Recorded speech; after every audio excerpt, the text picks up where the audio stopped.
Hello విజిబడీస్, ఏంటి ఏదో కాలుస్తుంది అనుకుంటున్నారా? స్క్రూ డ్రైవర్ని కాలుస్తున్నా. ఎందుకు అనుకుంటున్నారు? ఏం చేస్తున్నాను నేను చెప్తానులే, కానీ ఈలోపు మీరు ఒకసారి గెస్ట్ చేయండి చూద్దాం. స్క్రూ డ్రైవర్ని అటు ఇటు ఎర్రగా మంచిగా కాల్ చేసి బాక్స్కి ఇలా హోల్స్ చేసుకో. బాగా చేశాను కదా. ఆగండి, మీకు అర్థమైపోయింది కదా నేను ఏం చేస్తున్నాను.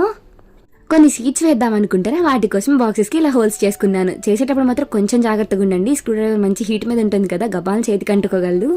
ఆ 3 బాక్సెస్లో చిన్న చిన్న నెట్టర్ క్లాత్ వేసుకున్నాను, లేకపోతే మళ్ళీ మట్టంతా పోతుంది కదా బయటికి. అందుకే ఇప్పుడు నేను యూజ్ చేసిన మట్ట అయితే red soil, vermi compost, soil మూడింటిని మిక్స్ చేసాం 1:1:1 రేషియోలో. ఇంకా ఒక్క దాంట్లో నానపెట్టిన మెంతులు వేసుకున్నాను. అవి ఓవర్ నైట్ సోక్ చేయాల్సిన అవసరం లేదు, హాఫ్ అన్ అవర్ ముందు చేసుకున్నా చాలు, ఊరికే నానిపోతాయి. ఇంకో దానిలోనేమో ధనియాలను బాగా నానపెట్టుకుని అవి కూడా తీసుకున్నాను. 2 హాఫ్ అన్ అవర్ ముందే నానపెట్టాను, ఎక్కువసేపు ఏం కాలేదు. థర్డ్ దాంట్లోనేమో సపోటా సీడ్స్ వేసాను. పైన బ్లాక్ షెల్ ఉంటుంది కదా, దాన్ని పగలగొట్టి వేసాను. పెరిగినాక బోన్సాయ్ ప్లాంట్ చేద్దాం. పైపైన లైట్గా మట్టి వేసేసి కప్ పెట్టేసాం మొత్తం.